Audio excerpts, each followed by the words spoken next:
Kalau lu baru mau mulai ngonten, nggak usah lah idealis-idealis banget. Cari aja yang cepet dan gampang dibikin dulu. Yang penting cari pembuktian kalau konten dan niche yang memang lu mau ambil, itu bener-bener ada yang mau nonton.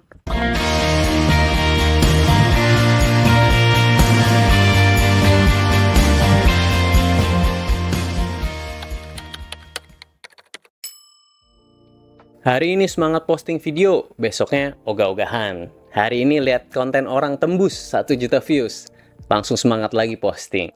Besoknya, lu lihat video lu viewsnya cuman sedikit, 20, 50, 100 views, akhirnya nyerah.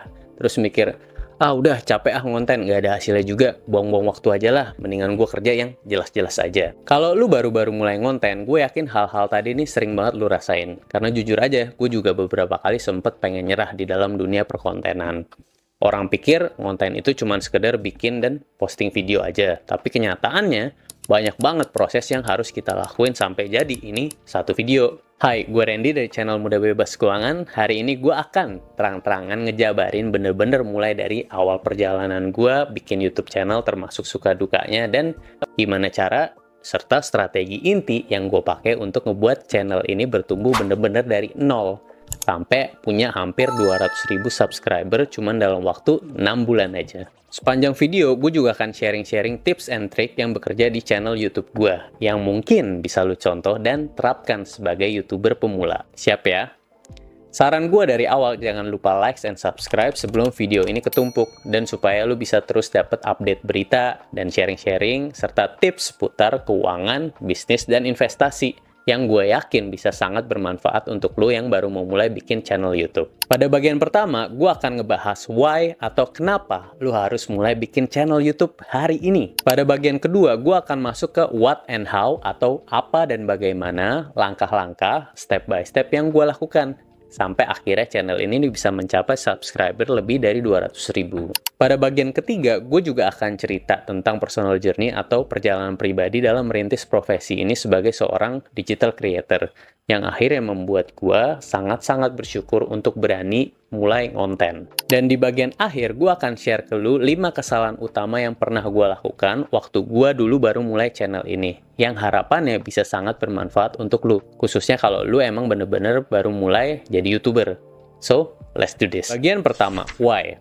Di zaman sekarang, semua orang tuh pengen jadi YouTuber. Anak-anak muda pengen jadi YouTuber. Kenapa? Gimana enggak? Menurut kata data, pendapatan YouTuber dari channel-channel besar di Indonesia seperti contoh Just No Limit, Om Deddy Corbuzier, itu kisarannya mulai dari 1M hingga 17M per bulan gajinya. Meskipun cuma jumlah kisaran, ini tuh membuktikan bahwa di luar persaingannya yang super ketat, profesi sebagai seorang YouTuber atau seorang pemilik channel YouTube ini masih sangat lukratif, alias sangat menguntungkan. Belum lagi popularitas dan endorse atau bisnis partnership yang bakal kita dapat kalau channel kita nih subscribernya sampai ratusan ribu atau bahkan jutaan. Makanya banyak banget anak-anak muda yang semangat banget nih pengen jadi YouTuber. Jam kerja yang fleksibel, pendapatan yang lebih gede dari gaji kantoran, dan kesempatan-kesempatan lain luar biasa yang bisa juga didapetin sama orang-orang yang sukses dalam YouTube. Tujuan-tujuan inilah yang akhirnya juga membuat gue memutuskan untuk mulai membangun channel yang bernama Muda Bebas Keuangan. Bagian kedua, what and how. Gue tuh officially mulai bikin channel profesional dan posting video pertama gue tuh di Juli 2023. Video pertama gue waktu itu judulnya Keuangan Suami versus Istri, dengan tema ya kayak komedi-komedi tipis gitulah. Gue inget banget sebulan pertama nih ya, views gue tuh cuman kayak 30-40 views. Dan gue yakin banget juga 30 views ini tuh paling cuman dari orang-orang terdekat gue yang nonton. Karena pada waktu itu ya gue share dan promosin video ini cuman lewat grup WhatsApp. Terus sambil berjalan, gue bikin video-video selanjutnya yang niche atau topiknya itu memang seputar duit dan bisnis. Yang viewsnya juga ya syukur-syukur lah kalau sampai 200 gitu ya. Kegiatan bikin dan posting-posting video inilah yang akhirnya terus gue lakuin. 1 bulan, 2 bulan, 3 bulan nih jalan belum ada hasil yang signifikan. Sampai akhirnya bulan keempat tuh gue udah bikin total lebih dari 50 videos. Dimana subscriber gue pada saat itu ya jujur aja masih di bawah 1000 subscriber. Sampai pada akhirnya tibalah momentum yang gue tunggu-tunggu, yaitu momentum ketika channel ini meledak.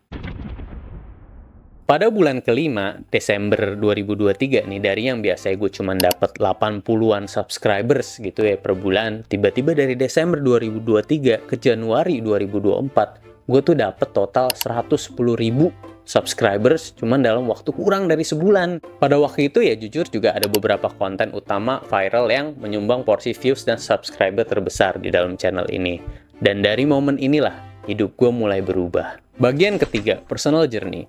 Sampai pada saat video ini dibikin, memang subscriber channel ini belum sampai yang juta-jutaan gitulah ya. Tapi ya alhamdulillah juga channel ini udah tumbuh jauh melewati threshold atau batas ketentuan minimum untuk bisa mendapatkan monetisasi. Gue juga makasih banget ke kalian yang udah subscribe channel ini. Thank you, thank you, thank you. Dan pada waktu itu ketentuannya juga minimum 1000 subscriber atau 4000 jam tayang untuk video panjang atau reguler. Atau juga kalau mau lewat shorts ya lu minimal 10 juta views. Dengan total sekitar 200 ribuan subscriber, gue pun ya alhamdulillah gue mendapat banyak kesempatan lah untuk bekerja sama dengan beberapa brand besar. Baik yang bentukannya tuh endorse maupun dalam bentukan seminar yang juga jumlah uangnya kalau dinominalin juga lumayan lah buat jajan-jajan bulanan. Buat lo yang juga udah subscribe channel ini dari awal, ya pasti tau lah channel ini gue bikin sebagai wadah komunitas yang bernama tuh juga Financial Hacker. Untuk di dalamnya kita bisa sharing-sharing nih tentang ilmu keuangan, investasi, dan bisnis. Dan sampai video ini dibikin ya udah lebih dari 1000-an teman-teman yang gabung di program Financial Hacker ini dan ngerasain banyak manfaatnya di dunia nyata. So, kalau lu mau join, pastiin lu klik link di deskripsi video ini, di mana lu bisa langsung dapat nih ebook dan webinar gratis yang isinya tentang strategi dan gimana cara lu bisa mencapai 10M lewat kendaraan yang bernama investasi. Momen yang paling memorable atau berkesan buat gue pribadi adalah ketika gue menerima silver button ini. Di sini gue juga akhirnya memutuskan untuk ngonten secara lebih serius, yaitu dengan nerapin strategi-strategi digital marketing kayak SEO, ads, dan marketing funnel. Gue juga mulai komit nih untuk nge-hire tim editor supaya konten gue lebih rapi dan seterusnya lah. Menjadi seorang digital creator yang fokusnya itu ke niche finansial nih juga memberikan gue beberapa privilege yang nggak bisa dinilai dengan uang. Seperti contoh nih ya, 1. Peace of mind. Dengan penghasilan sampingan yang juga melebihi gaji kantoran gue pribadi, gue menciptakan power dan otoritas untuk nggak bergantung pada satu sumber penghasilan aja. Jadi kalau di kantor nih ya, amit-amit tiba-tiba gue kena PHK gitu ya, gue nggak terlalu khawatir karena gue bisa tetap mendapatkan penghasilan dari konten. Kedua, fleksibilitas. Gue sadar aktivitas konten ini nih bisa dilakukan dari mana aja. Mau lu di cafe, mau lu di rumah, mau lu di Bali, asal lu punya ide, kamera, dan laptop, udah bisa jadi nih konten. Faktanya mayoritas konten-konten yang dulu gue sempet viral nih itu gue cuman bikinnya pakai HP doang. Kita bisa kerja dari mana aja dan kapan aja. Intinya begitu. Ketiga, waktu. Kerja dari mana aja dan kapan aja tuh ngebuat gue punya kuasa untuk ngatur waktu kerja dan waktu kosong gue sendiri. Dan semakin pinter gue ngatur jadwal konten dan kerja, semakin banyak juga waktu kosong yang akhirnya bisa gue nikmatin. Dan gue sangat bersyukur semenjak konten nih banyak banget waktu yang bisa gue nikmatin bareng istri dan anak gue, bareng keluarga, dan bareng teman-teman yang akhirnya juga ngebuat gue sadar bahwa sebenarnya banyak banget hal di hidup ini yang bisa kita nikmatin ketika uang itu juga bukan lagi prioritas utama dalam hidup. Bagian keempat, lesson learned. Di bagian akhir video ini, gue juga akan sharing 5 kesalahan utama yang gue lakukan dulu ketika baru memulai YouTube. Dan disclaimer, ini adalah kesalahan-kesalahan yang gue lakukan dan akhirnya jadi pembelajaran buat gue untuk gue ngonten-ngonten selanjutnya. So, feel free kalau lo mau terapin juga. Gue berdoa mudah-mudahan video ini bisa bermanfaat khususnya untuk lo yang bener-bener baru memulai ngonten. Kesalahan pertama, konten gaduh-gaduh. Kesalahan pertama gue dulu adalah ketika gue posting konten secara acak. Nggak spesifik niche-nya atau topik dan target marketnya ya ngacak aja gitu. Dan yang gue pelajarin ketika kita bikin konten gado-gado atau konten campur-campur gini nih, ada dua pihak yang kena dampaknya. Pihak pertama, algoritma YouTube. Dimana si algoritma ini ya bingung harus ngekategorin channel gue nih kemana kalau gue bikin konten campur-campur. Kalau misalkan di channel gue nih ya ada konten tentang investasi, tapi ada juga konten tentang masak, terus ada lagi konten main bola.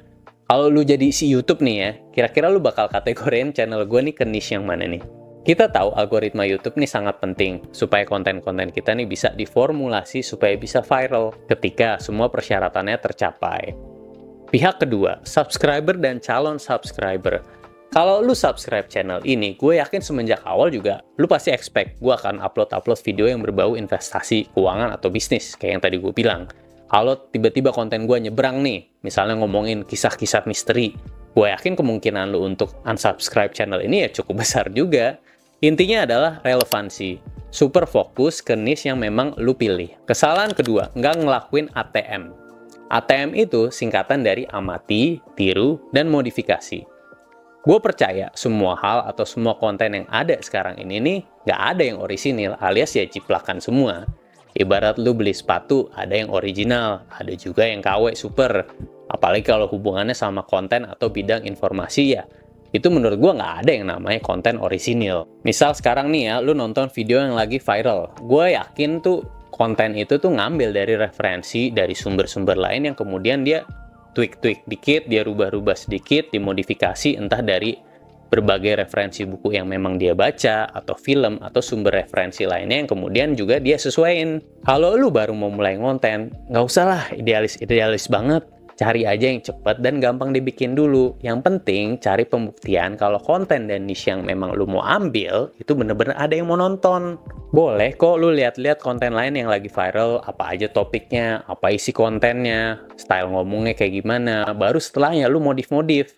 Tapi juga jangan lu amati, tiru, plek-plekan gitu, karena juga kan akan potensi kena copyright. Barulah setelah terbukti konten-konten lu nih ada yang mau nonton, lu kembangin topik lu sendiri ini dari nol. Intinya menurut gue jangan terlalu idealis lah waktu lu baru mau mulai. Kesalahan ketiga, quality versus quantity. Ada yang bilang kalau baru mau mulai ngonten itu uploadnya harus sesering mungkin. Ada juga yang bilang kebalikannya, konten itu sedikit nggak apa-apa yang penting kualitasnya tinggi.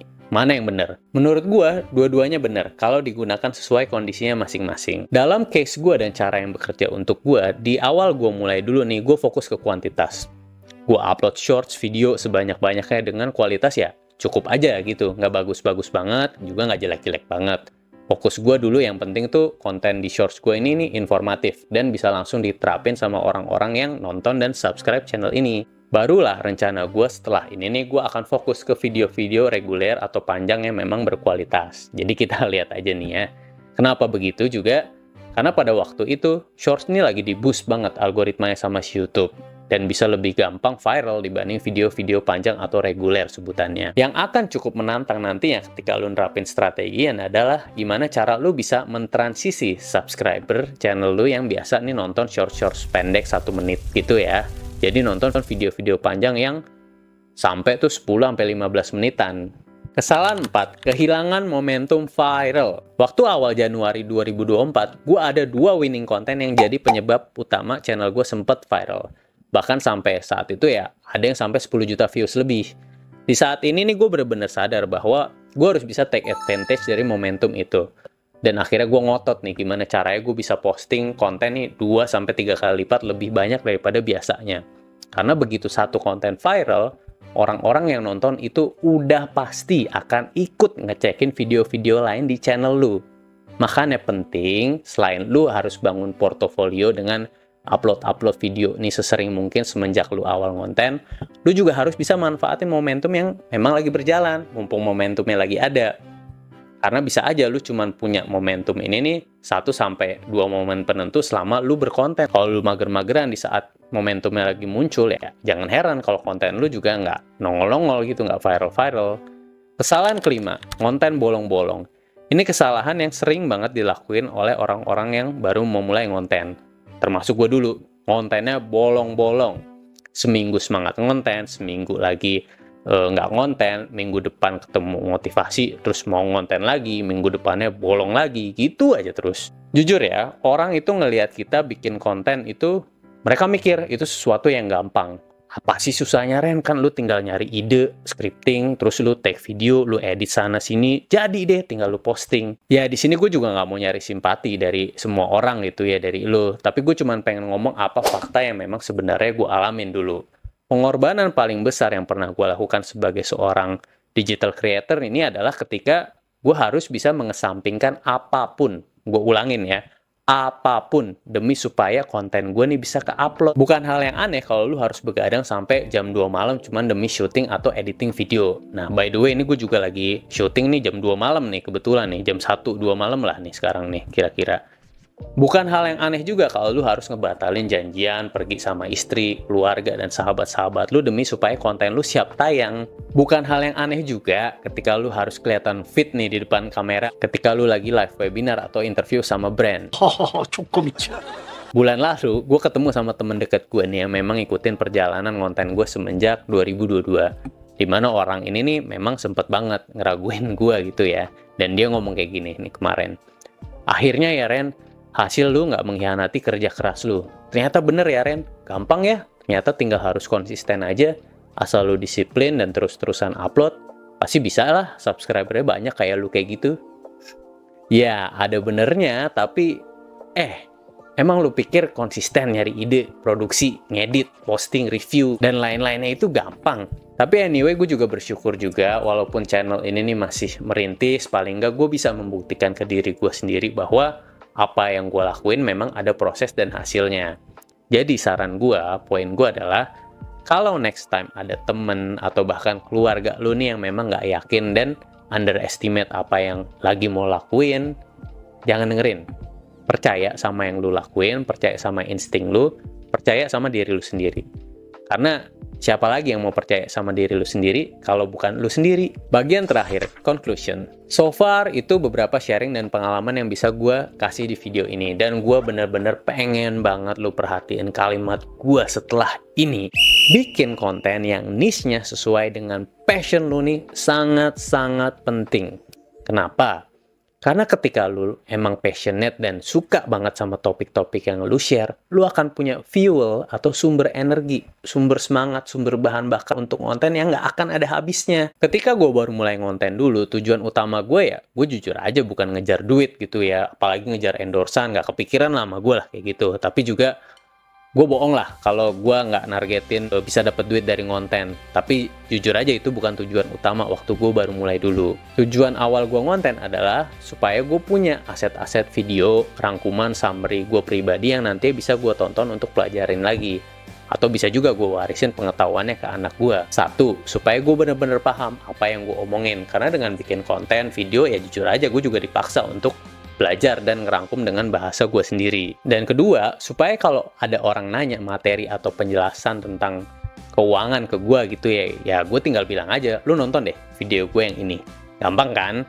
Gitu, jadi memang dari awalnya nih gue udah cinta sama topik dan niche yang memang gue pilih. Dan tujuan awalnya juga utamanya tuh bukan untuk duit, tapi lebih ke untuk sharing ilmu aja. Dan menurut gue kalau lu sampai bisa dapat uang dari apa yang memang lu cinta dan lu lakuin ini ya, itu rezeki lu lah, itu bonus lah menurut gua. Dan gua sadar juga uang itu bisa mempermudah hidup kita, tapi menurut gua juga uang itu bukan segalanya. So, sebelum lu mulai berkonten, pastiin lu bener-bener suka dan cinta sama topik dan niche yang memang lu mau tuju. Karena dengan begitu, percaya sama gua, lu nggak akan capek-capek ngomong di depan kamera dan terus-terusan bikin konten yang mudah-mudahan bisa bermanfaat untuk orang banyak. So, ini video yang memang cukup panjang, tapi gue harap apa yang bisa gue share di sini nih bisa bermanfaat untuk lu yang masih mencari-cari cara gimana strategi untuk lu mulai konten. Take care yourself, dan ingat, semua ini tuh bukan tentang akhirnya, tapi tentang gimana kita bisa nikmatin perjalanannya. So, thank you for watching. Bye-bye.